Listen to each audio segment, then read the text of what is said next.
Welcome to the Next Step Recovery podcast. We call this More Than Recovery because addiction is so much more than just getting clean from our addictions, our strongholds. It's really finding our purpose in life, and that's what we're here for each and every day. I like to say that we have three purposes here at the Next Step Recovery podcast. The first purpose is to encourage people, to encourage those who are struggling in their addiction, or just in life. It doesn't have to be an addiction, it could be anything. So we want to encourage you. Number two, we want to educate you. We want to help you help other people. We want to help you help others. And then finally, we want to expand our reach. We want to expand our impact. We want to expand our partners.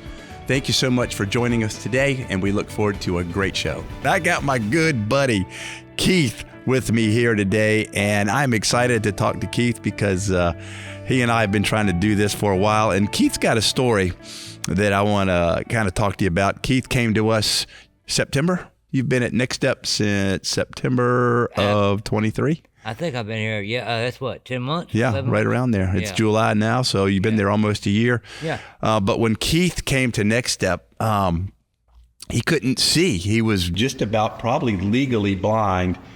And over time, we watched Keith, and when he would read his Bible or read anything, he would use this huge magnifying glass to read anything. And even with a large print Bible or a large print book, it was very difficult. So people noticed in church that, hey, we'd like to help this guy. How can we help get him some glasses? We'd be glad to pay for a eye exam, get Keith some glasses. And my comment was always, it's a little bit more than glasses. He doesn't need glasses. He needs surgery. He needs to have both eyes surgically repaired because of cataracts. So anyway, so Keith had that opportunity. And so anyway, Keith, I'm just going to back up a little bit. So again, you've been at Next Step since September of 23, so 10 months.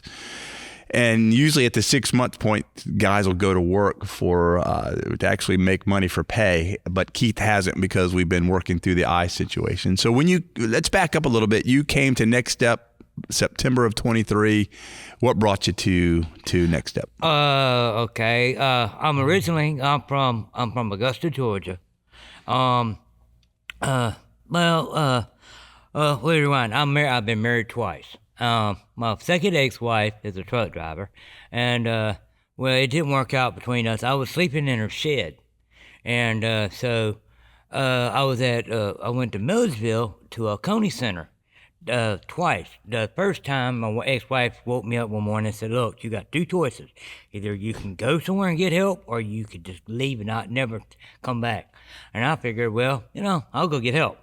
So, because I was in my addiction, and so I went and got help. And while I was there, it didn't work out.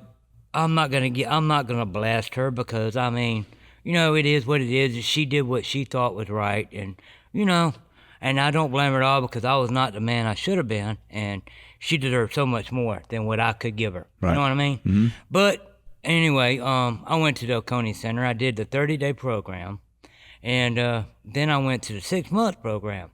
So I got out. I graduated, got out.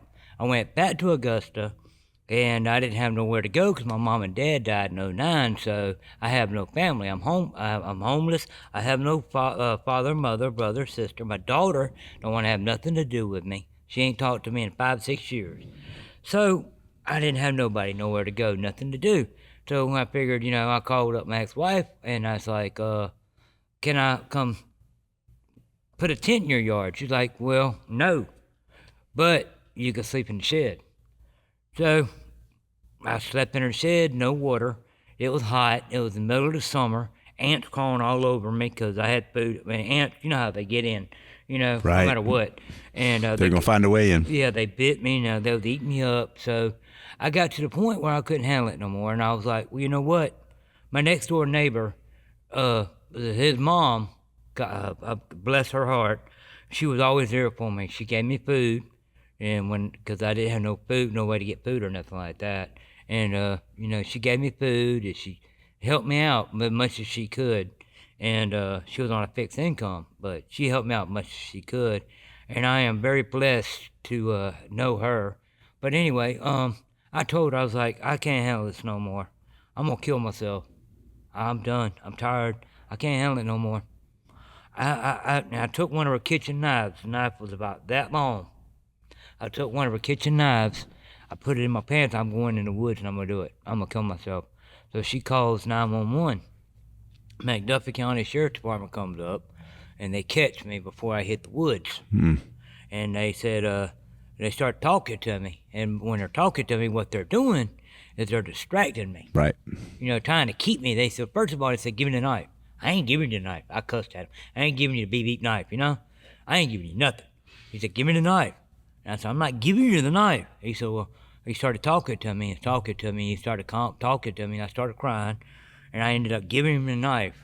Because at this point, man, I was done, Right. I had no faith. I was done. I believe in God. And I know there's a God. But at that point, I just lost everything, in my mind. And so he talked to me, and the ambulance pulled up, and I looked, and I was like, this ain't good. They got the ambulance here. I'm going somewhere. So they took me to McDuffie Hospital, and they put me in a small room and with a window where a guard stands there and watches you. I don't know why. There's nothing in there to harm yourself with. You got to knock on the door to go to the bathroom and everything, and I didn't have nothing but a sheet on. Nothing but a sheet and pair of underwear. It was freezing. They keep them hospitals cold. But anyway, so they sent me to Serenity. So I went to Serenity. It used to be Georgia Regional, now it's Serenity. I forgot what it is now, but it's Serenity. And I started calling around. After I got done with that, I called around. There was nowhere to go. And I'm thinking to myself, oh my God, I'm screwed. I'm back on the streets. I have nowhere to go. My ex-wife is not going to let me stay back in her shed. I know. I have nowhere to go. So I called the Oconee Center. And the Oconee Center said, we don't have no room for you, Keith. We have nowhere for you in. We don't have no beds. And so I'm sitting there. I'm in my room. I'm in a ball, crying. Crying. Now I'm not talking to God at this point. I'm still, I'm still denial. Sure. And I'm in a ball, crying. What am I going to do? And because in the hospitals, all they do is they feed you meds to keep you stabilized. You know what I mean? Right. And so I'm in a ball, crying. What am I going to do? What am I going to do? What am I going to do? And Miss Betsy called from the Coney Center. Betsy Young, I think. I don't know. And so she called back at the Serenity, and she said, let me talk to Keith.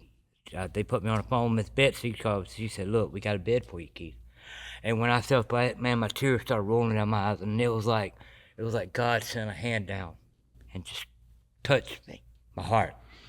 Man. That's good. So when I talked to Miss Betsy, she said, we have a room for you. We have a bed for you. And I'm like, Miss Betsy, you're just like an angel. Like an angel just talk to me, And I know she's not an angel, but God sent an angel to touch her to talk to me. And so I got back in the 30-day program, and that's where I met D-Dub. Yeah. Yep. I met D-Dub and Brian. But anyway, so I went to the 30-day program, and I went to the 6-month program, and Miss Finney, she's she's over the 6-month program. It's a little house. There's 6 bedrooms, and there's 2 men to a room. And Miss Finney is a former correctional officer, and she's got a heart of gold. She's strict, firm. You don't play with Miss Finney. You don't even joke. You needed that, didn't you, Keith? Yes. And it's K-Love, 24/7. K-Love. It's Christian. And Miss Finney, she sings real hard. People always say, Miss Finney, I can't stand Miss Finney. I can't stand her. She's like, And look, you got to understand Miss Finney. Miss Finney is firm, but she is fair. Because she did a lot for me. She bought me cigarettes. She took care of me. She did everything. I mean, not everything, but she did a lot for me. Right. She loved you. Right. She loved me like I couldn't love myself. Yeah. So, and then when I was there at the Coney Center, I started going back to AA and then NA, and that's where I got reconnected with God. Good. So Good. I know that you know. And it was from the Oconee Center then that you ended up coming here to Next Step. I'm Right. sorry. I'm sorry. I'm hurrying. That's okay. But so I got in touch with God, and so I called Next Step, and Miss Debbie, she said, "Well, yeah, we got a bed for you." At first, I called Sober Living of America, and they said we got a room for you in Jacksonville, but I couldn't get to Jacksonville, so I called Next Step. Next Step said, "Yeah, come on in." So I've been here since 10 months. Every day for 10 months, I've been wanting to leave. I talked to Todd. I talked to my brothers, and you know, they talked to me. Look, Keith, are you crazy, man? You've been this far, dude. God is working through you, and I see it. God is working through me. God has truly blessed me. He's given me my eyesight. He's given me family that I don't have. He's given me friends.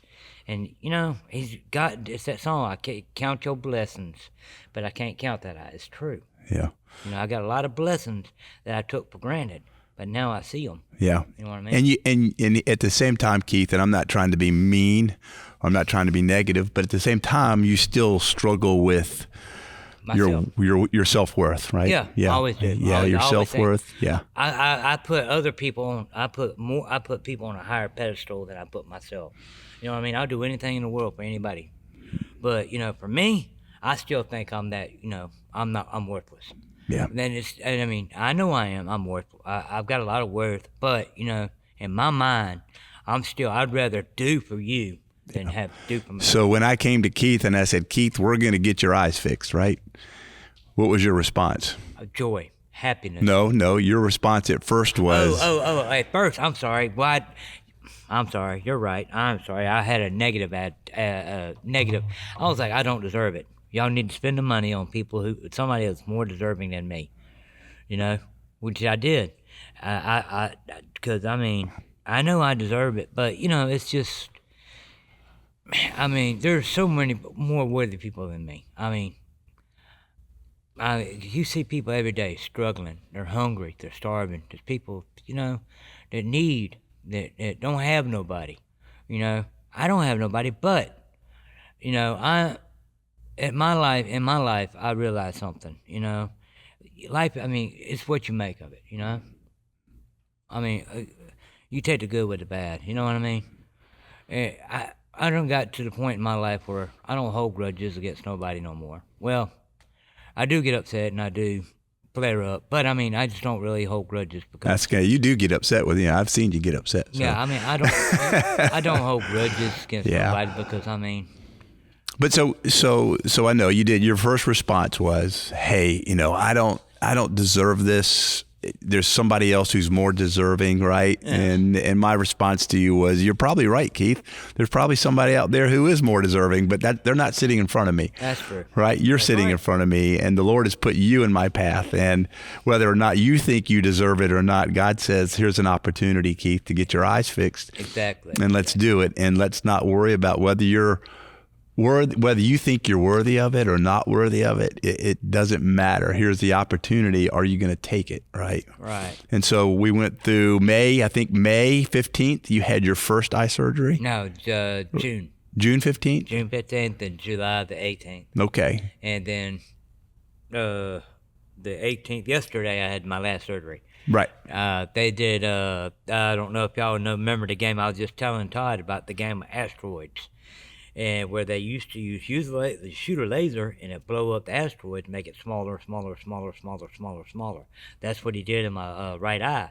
Now, I should be able. I mean, it's just, since I had that eye surgery and with all the prayers with the brothers and sisters in Mikado. I mean, because Mikado shows me so much love. You know, people here always say, "Hey Keith, how's your eyes doing?" They always greet me and ask me about how my eyes doing, and you know, they show me so much love here at Mikado and Todd, and they do, even Chris Carmichael. but you know, they show me so much love. I mean, you know, and it's just, I mean, it's great, man. It's great being here in Milledgeville. Oh my God, and Macon, you know. If you don't know, Milledgeville is about 45 minutes from here, just down the road, different county, Baldwin County. So we're not far away from Milledgeville, Georgia. So there might be people watching this, and who knows? I think we get views in overseas sometimes. So Wow. anyway, yeah, you'll be famous, Keith. When we get done, you'll be worldwide famous. And so in all of this, Keith, what's your big lesson? The last 10 months you've been at Next Step, you came here. I know we have had conversations. I don't want to live. I don't deserve to live. And then we've gone from I don't deserve to live to I don't deserve to have my eyes fixed. A lot of self-worth issues for you, Keith, that you are worthy, that your life is worthy, and that people do love you, and you need to love yourself. That life's not going to be easy, and that's just that. That's not So if you could wrap up the last 10 months into a few words, what's been your biggest takeaway? Mercy. God's mercy. Yeah. God's grace. God's love. Yeah. And that people love you too. Yeah. You're right. Exactly. Yeah.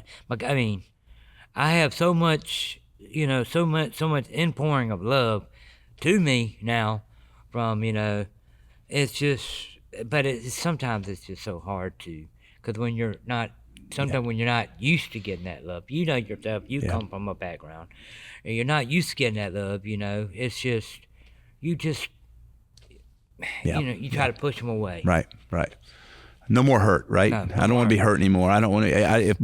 The more people that are in my life, the more people are going to hurt me. Right. The more I try to do and it doesn't work, the more that hurts. So eventually, you get so discouraged, and you get so. But the Lord is looking out for you, That's right.